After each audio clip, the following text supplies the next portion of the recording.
Uncle, are you lost or here to fix the generator? This off-brand energy juice is suffocating my estate. Call security to help him find the exit, Kiki Nation. Comment below. Hashtag keep Lagos classy. Kiki, that uncle is my chairman. He's watching your video right now. My contract is cancelled. I'm cutting you off. No cards, no car. Monday is driving you to the village now. Italian shoes. This dirt is attacking my brand. Monday, where is the concierge? No concierge here, Miss Kiki. Only cocoa trees and 5 a.m. roosters. Welcome to reality. In Lagos, there are two types of people. Those who are the scenery and those who are the stars. To Kiki Okonkwo, the slay queen supreme of Victoria Island, the rest of Nigeria existed in a lower resolution. Her world was a curated 4K masterpiece, filtered through golden hour presets, and financed by a father who treated her daughter's whims like tax-deductible investments. Kiki didn't just walk into a room, she performed a takeover. Her Kiki Nation, a digital empire of 1 million followers, didn't just like her photos, they worshipped her lifestyle. To them, she was the soft life personified. To Kiki, she was simply the only person in the room who mattered. Her philosophy was simple. If it's not aesthetic, it's an insult. A chipped nail was a tragedy. A waiter with a stutter was a personal affront, and anyone wearing off-brand clothing was practically invisible. She lived by a strict hierarchy where your value was determined by the car you drove, the wig you wore, and how many fire emojis your latest post generated in 60 seconds. The slay queen just met her match. Before I continue, please like, subscribe, and comment real so you do not miss any of my tales. Kiki didn't just arrive at Skyview Lounge, she colonized it. She had spent 45 minutes in the parking lot, ensuring her entry would be timed perfectly with the DJ's transition to high-energy house music. As she stepped into the neon purple glow of the lounge, she wasn't looking for a seat, she was looking for her light. Monday, stay in the car. She had backed at her driver. And don't lean on the leather. My silk dress is sensitive to driver energy. Now sitting at the most central table, Kiki shifted her portable ring light for the 10th time, ignoring the frustrated sighs of the patrons behind her. To her, their complaints were just background static. They were the scenery, she was the show. Her vibrant tangerine silk dress wasn't just clothing, it was a weapon of mass distraction. Toby, come here. She backed, her eyes locked on her reflection in her iPhone 15 Pro Max.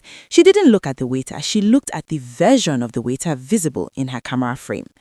A young man scurried over, balancing a tray. Yes, Miss Kiki. Look at this glass. She pointed a 3-inch acrylic nail at the flute of champagne. Why is it sweating? I specifically asked for a dry vintage, not a beverage with social anxiety. The condensation is reflecting off my highlighter and making me look oily in this shot. Take it back. I'm sorry, Miss Kiki, but the humidity in the lounge. I don't pay for excuses, Toby. I pay for vibes. She waved her hand as if shooing a fly. And while you're at it, tell the DJ to stop playing this throwback Afrobeat. It's giving Uncle's birthday party, and my followers expect high fashion energy. Move, you're blocking my 3/4 angle. As Toby hurried away, Kiki adjusted her 30-inch bone-straight wig, ensuring it fell perfectly over her shoulder. She was waiting for her vintage champagne, the $2,000 bottle her father's credit card had silently grown to purchase. To Kiki, price tags were just numbers that determined how much respect she was owed. She tilted her chin, ready to record a day-in-the-life snippet. She was at the zenith of her power. She was invincible. She was Kiki. And then she saw him. Sitting at a small table near the balcony was a patch of grey on her neon canvas, an older man in a faded white buba, reading a physical newspaper. He looked like 1990 in a room full of 2026. Kiki's lip curled. This wasn't just a person, it was a content opportunity. A chance to show Kiki Nation exactly what happened when you didn't respect the aesthetic. "Guys, you won't believe the view at Skyview tonight," she whispered into her mic, hitting record and slowly panning the camera away from her face toward the man. But honestly, some people really don't understand dress codes. Like, uncle, are you here to fix the generator or are you lost? The off-brand energy is literally suffocating my aesthetic, giving very much I still use a Nokia touchlight vibes. Should I call security to help him find the exit, Kiki Nation? Comment below. She giggled and ended the video and posted it instantly with the caption, "Aesthetics over everything. Hashtag keep Lagos classy. No booba zone." Within minutes, the likes began to pour in. The Kiki Nation was laughing along, their comments full of fire emojis and Queen proclamations. Kiki basked in the digital glow, sipping her non-sweating champagne and feeling invincible. She was the star, and the world was her stage. That was until her phone began to vibrate with a call from her father. She expected a compliment on her latest post. He usually loved her witty takes. But when she answered, the voice on the other end wasn't proud. It was trembling with a rage she had never heard. "Kiki," her father hissed, his voice sounding like it was being squeezed through a straw. "Take that video down, now." "Daddy, what? It's just a joke. It's literally viral." "That uncle in the faded buba," her father interrupted, his breath coming in sharp gasps, "is Mr. Emmanuel Alabi, the chairman of the board, the man who is currently deciding whether to renew my contract or fire me for poor family values after seeing your video. He is my boss, Kiki, and he's currently sitting in that lounge watching you mock him on his own tablet."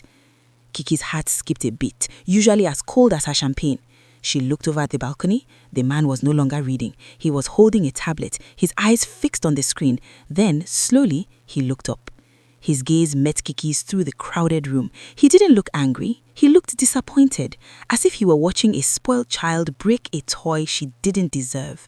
He didn't say a word. He simply closed his tablet, stood up, and walked toward the exit, passing Kiki's table without a glance.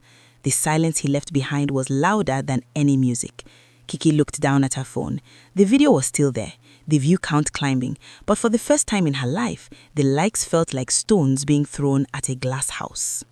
Kiki sat in the back of her father's SUV, clutching her silk eye mask as if it were a holy relic. The air conditioning had been turned off 3 towns ago, and the humid, heavy air of the interior was currently engaging in a violent coup against her foundation. For 6 hours, she had tried every tactic in the Slay Queen handbook, the silent treatment, the fake sobbing, and even a dramatic fainting spell near Shagamu. But her father, Chief Okonkwo, remained unmoved. He hadn't even looked at her. He simply stared out the window, his jaw set in a way that suggested the no buba zone had officially cost him his peace of mind. "Monday, please," Kiki whispered to the driver, her voice cracking. "Tell me there's a boutique hotel around the corner. Tell me this is a prank for my YouTube channel and the hidden cameras are about to pop out." Monday, who usually treated Kiki like a fragile piece of imported porcelain, gave her a profound pity in the rearview mirror. "Small mommy, we have passed the last hotel 2 hours ago. We are now in the land where the birds wake you up, not the alarm clock." When the car finally lurched to a halt in front of her late grandfather's compound in Ome-Ife, Kiki refused to move. The red dust of the village was currently settling on the hood of the car like a layer of cheap bronzer. Through the tinted glass, she saw a mud-walled house with a rusted zinc roof that looked like it was holding on to the earth by sheer willpower. Goats bleated in a rhythmic mocking tone, and the smell of fermented cassava hung in the air like a physical barrier. "Out," Chief Okonkwo barked. Kiki stepped out, and the first thing that happened was her 6-inch stiletto heels sinking 3 inches into the soft, unpaved earth. She let out a shriek that sent a nearby flock of chickens into a frenzied panic. "Daddy, my shoes! These are Italian! They aren't meant for whatever this nature is." "The earth doesn't care about Italy, Kiki," her father said, gesturing toward a tall, broad-shouldered man standing by the gate. "This is Obi. He is the foreman of the cocoa farm. He will show you where you will be working." Obi stepped forward, and Kiki's first thought, despite her rage, was that the lighting in this village was actually quite decent. He was deep-toned, his skin looking like polished mahogany under the harsh afternoon sun.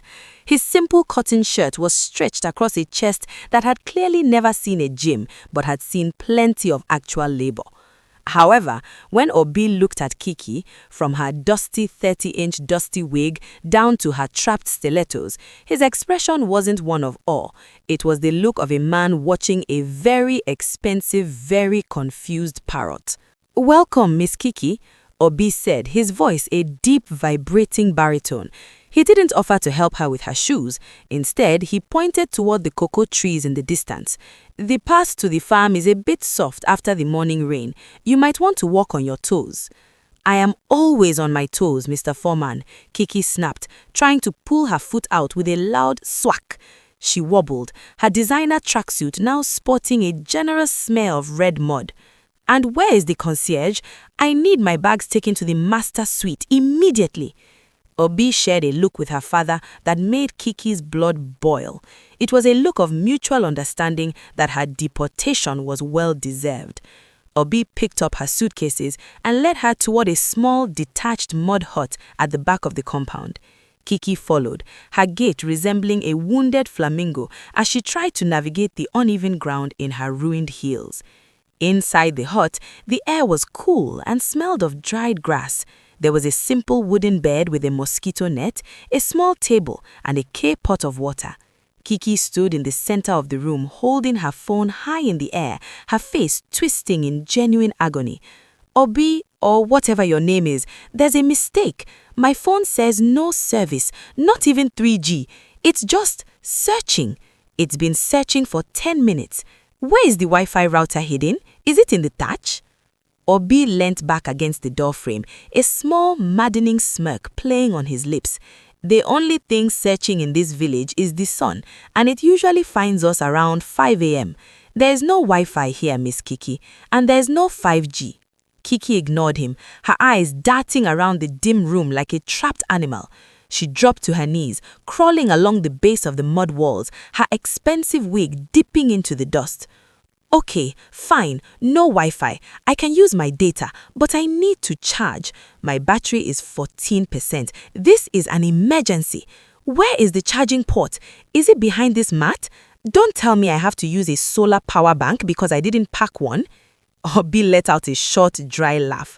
"There is one socket in the main house, but the transformer blew last week. We use lanterns here. If you want power, you will have to wait for the rain to stop and the sun to come out tomorrow." Kiki collapsed on the wooden bed, the 14% battery icon glowing like a dying star in her hand. She looked up at the thatched ceiling, a single tear of expensive mascara tracking down her cheek. "I am in a low-resolution nightmare," she whispered to the empty air. "I've been sent to the only place on earth where my life has no like button." The sun had barely begun to peel back the shadows of the cocoa trees when Kiki was jolted awake by a rooster that sounded like it had swallowed a megaphone. She spent 10 minutes entangled in her mosquito net, fighting it as if it were a sentient lace trap, before finally emerging from her hut. Her 30-inch wig was currently a 28-inch knot of frustration, and her soft petal silk robe had acquired several questionable brown stains that definitely weren't part of the designer's vision. She found Obi sitting on a low wooden stool near the drying racks, his rhythmic movements steady as he sharpened a machete against a stone. The shh sound was the only music in the morning air, and he looked entirely too comfortable for Kiki's liking. He didn't even look up as she approached, her fluffy pink slippers turning a tragic shade of rust with every step across the damp yard. "I've decided that the rooster needs to be silenced," Kiki announced, folding her arms. "Permanently. It's a noise violation. In Lagos, I'd have called the estate security by now." Obi finally looked up, his dark eyes sweeping over her tilted wig and the desperate way she was clutching her dead iPhone. A slow, infuriatingly handsome smile tugged at the corners of his mouth. "The rooster is the only security we have here, Miss Kiki. He tells us when the earth is ready for us. But I see you are not ready for the earth. You look like you've been fighting with a thicket and the thicket won.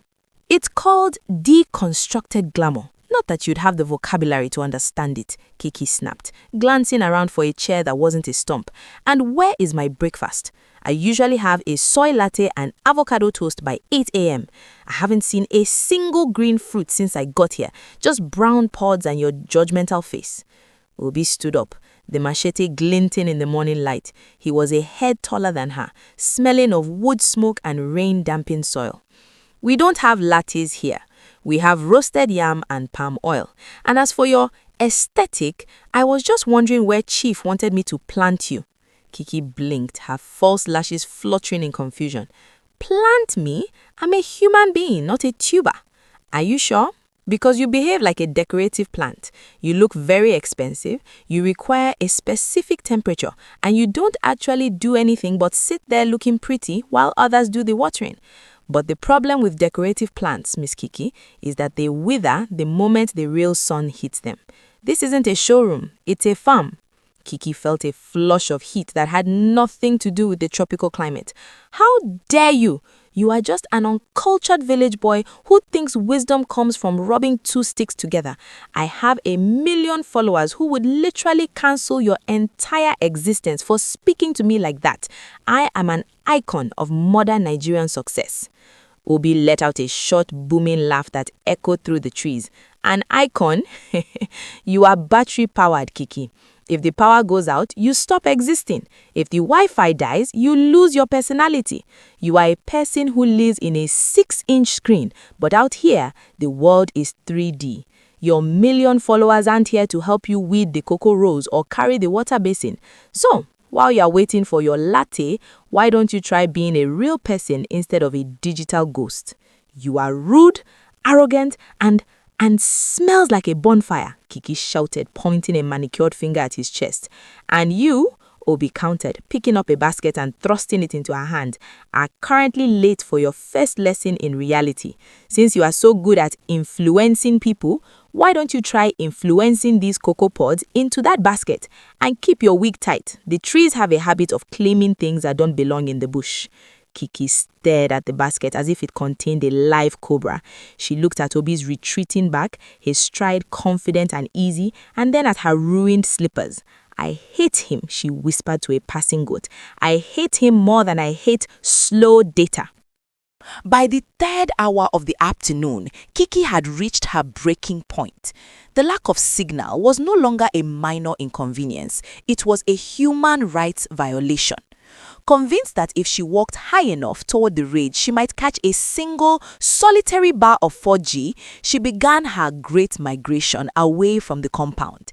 She had traded her slippers for a pair of limited edition chunky sneakers that were currently doubling as mod collection units, and her safari chic jumpsuit was clinging to her in places that made her feel less like a model and more like a vacuum-sealed tilapia. I am a pioneer, Kiki hissed to herself, batting away a fly that was far too interested in her lip gloss. I am the Mongo Park of the metaverse. I will find a tower, I will book an Uber, and I will leave Obi and his sharpened machetes to the mosquitoes. She was navigating a particularly dense patch of cocoa trees, her eyes glued to the no service icon on her screen, when a sudden rustling sound in the undergrowth sent her into a blind panic. Visions of village spirits and oversized pythons flashed through her mind. She bolted. She didn't look left, she didn't look right, and she certainly didn't look up. There was a sharp, sickening tug. Kiki's head snapped back with the force of a bungee jumper reaching the end of their cord. She let out a strangled yelp as her feet went out from under her, leaving her dangling in a half squat, her neck tilted at an angle that was definitely not aesthetic. Her 30-inch bone-straight wig, the crown of Kiki Nation, had met its match in the gnarled, vengeful fingers of a low-hanging cocoa branch. The lace front was hooked firmly onto a cluster of pods, and the more Kiki thrashed, the more the branch seemed to tighten its grip on her synthetic glory. "Help!" she shrieked, her voice echoing through the silent grove. "My hair! The tree is stealing my hair! Security! Cancel the forest!" You know, A calm, familiar baritone drifted from behind a nearby trunk. Most people just use a basket to harvest things. I've never seen anyone try to use their head. Obi stepped into the clearing, his hands tucked into his pockets, his expression a masterpiece of suppressed amusement.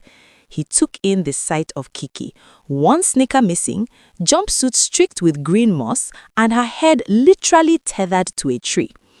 "Don't just stand there with your ancestral smacking," Kiki wailed, her eyes watering from the strain on her scalp. "Get it off. It's worth more than this entire harvest. If you tear the lace, I will sue you in 3 different jurisdictions." Obi sighed and stepped closer, his large, calloused hands moving with a gentleness that Kiki hadn't expected. His fingers brushed against her temple as he worked to unhook the stubborn fibers from the back. For the first time since she had arrived, Kiki was forced to be still. She was inches from him, close enough to see the flecks of gold in his dark eyes and the way his brow furrowed in concentration. The scent of wood smoke and something clean, like rain on stone, filled her senses. The sharp banter died in her throat. With a final, careful flick, the wig came free.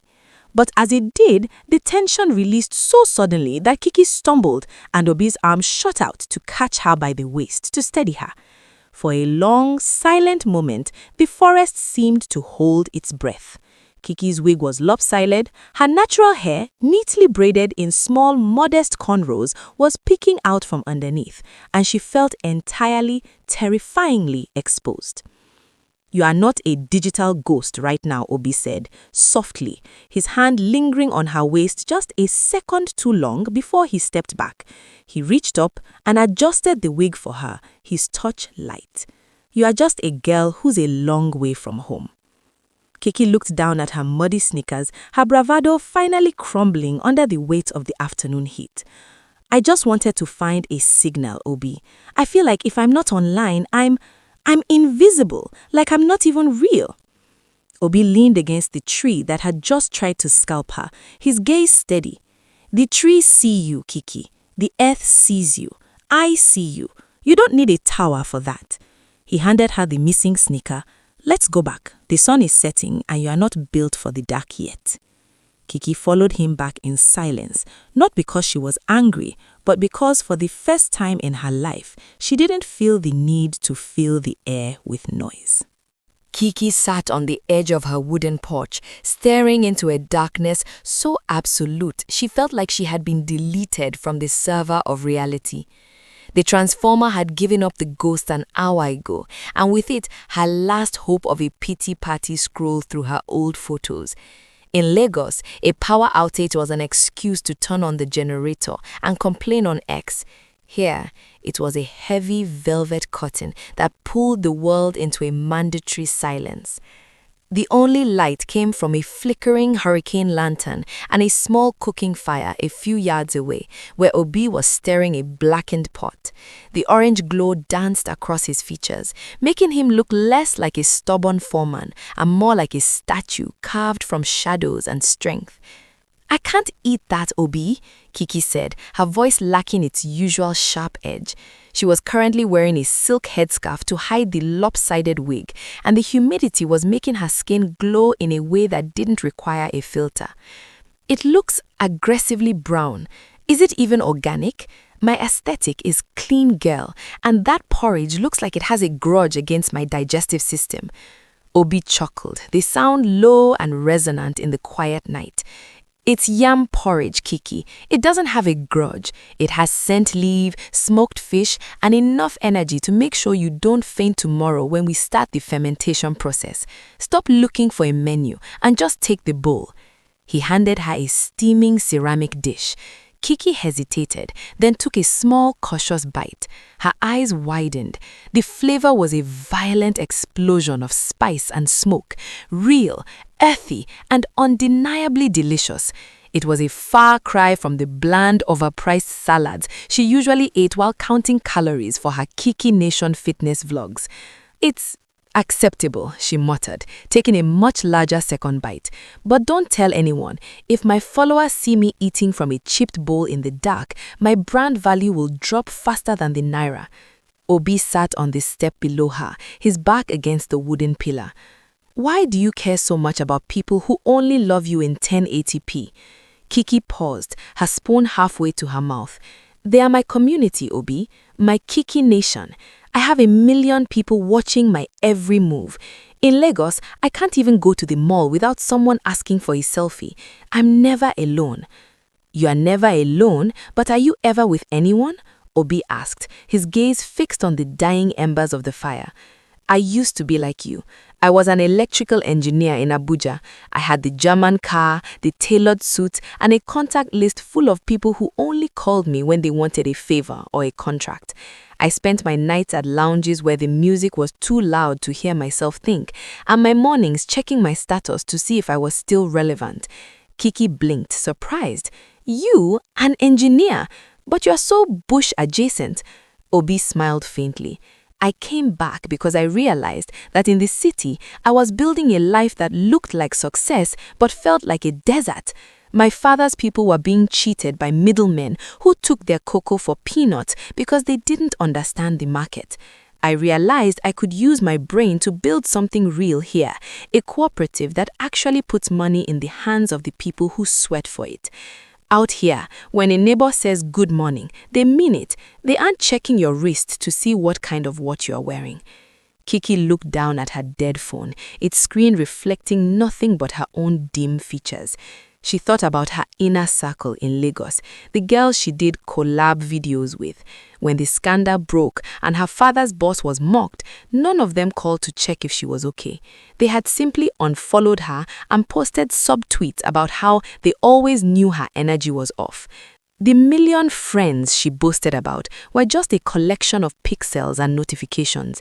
In the silence of the village, the weight of her own loneliness finally settled on her chest, heavier than the humidity. When I left, Kiki whispered, her voice trembling slightly. Nobody called, not one person. They just moved on to the next trend. I've spent 3 years building a nation where I'm the only citizen. Obi reached up, his hand briefly covering hers on the porch step. His skin was warm, his touch grounding. That's the thing about digital empires, Kiki. They vanish when you turn off the screen. But you are sitting on real earth now, and for what it's worth, the porridge is better than the soy latte. Kiki didn't pull her hand away. For the first time in years, she didn't feel the need to record the moment.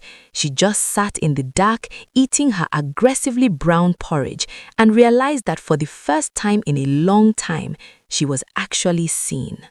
The storm arrived with a sound like 1,000 angry WhatsApp notifications vibrating at once.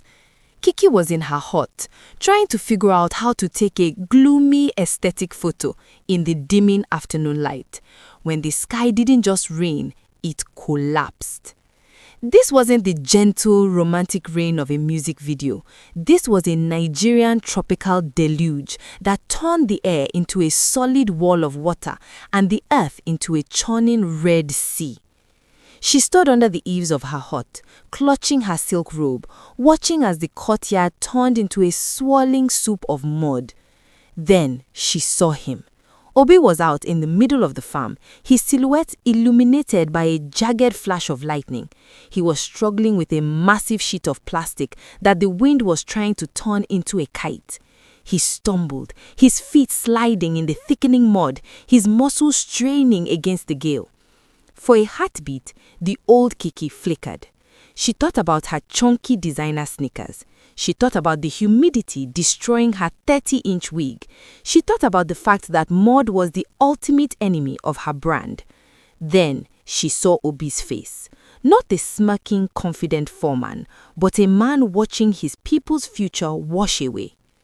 Kiki didn't think. She kicked off her sneakers, ripped the silk scarf from her head, and bolted into the rain.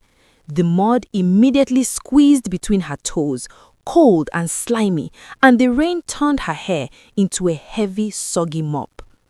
She reached the first drying rack just as a gust of wind nearly tore the cover from Obi's hands. "Grab the corner!" Obi roared, his eyes wide with shock at the sight of her. "Kiki, go back. You're going to catch pneumonia." "Shut up and pull," she shouted back, her voice cutting through the roar of the downpour. She threw her entire weight on the plastic, her manicured nails digging into the rough material, her designer jumpsuit soaking through until it felt like lead. She didn't stop there. She saw the other workers, the village youths, standing paralyzed under a nearby shed, hesitant to enter the chaos. Kiki stood in the center of the yard, rain blinding her, mud streaked across her face like war paint. Her wig, finally defeated by the weight of the water, slid off completely, revealing her neat, practical cornrows. She didn't care. "What are you waiting for?" she yelled at the boys, pointing towards the fermentation pits. "Do you want to eat sand for the rest of the year? Get the boards, move, now!" The authority in her voice wasn't the sharp, bratty bark of a Lagos lounge. It was the command of someone who had finally found something worth fighting for. The boys snapped into action, galvanized by the sight of the slay queen looking like a drowned, muddy soldier. For 2 hours, they fought the elements. Kiki hauled heavy sandbags to divert the runoff, her hands blistering and her aesthetic completely obliterated. She was covered in filth, her skin was stinging, and she looked nothing like the girl in the vibrant tangerine dress. When the storm finally tapered into a drizzle, the drying racks were secure. The harvest was saved. Kiki stood in the middle of the yard, breathing hard, her chest heaving. She looked at her hands, caked in red earth, and then at Obi. He was staring at her, water dripping from his jaw. He didn't look at her like she was a decorative plant anymore. He walked over, his boots squelching in the mud, and stopped inches from her. He reached out, wiped a smudge of earth from her forehead with a thumb, and let out a breathless, admiring laugh.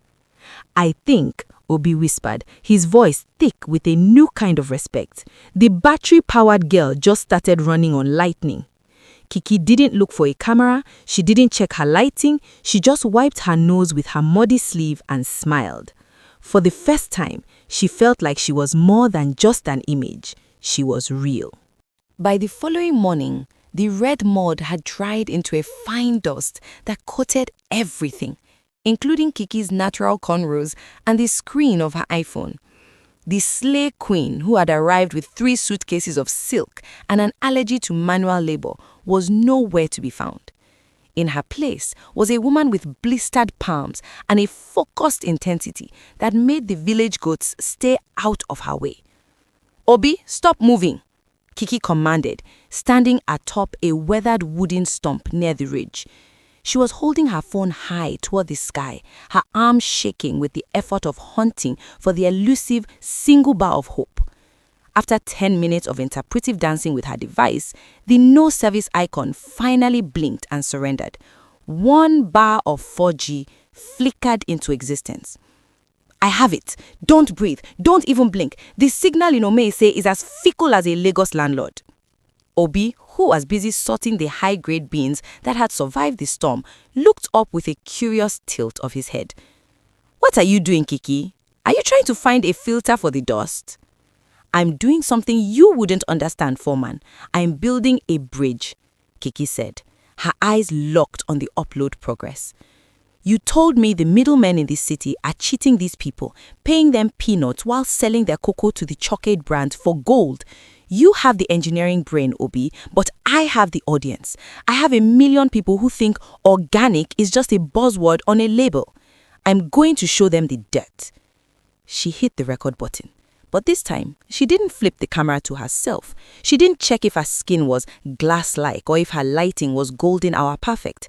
She panned the camera over the scarred hands of the elderly farmers, the rhythmic thud-thud of the fermentation pits, and the way the sweat pooled on Obi's brow as he worked to save a legacy.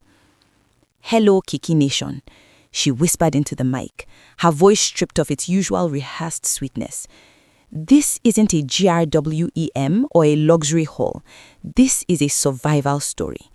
Every time you buy that fancy dark chocolate in the mall for 5,000 naira, remember this red earth. Remember these people who fought a tropical storm yesterday so you could have your aesthetic treat.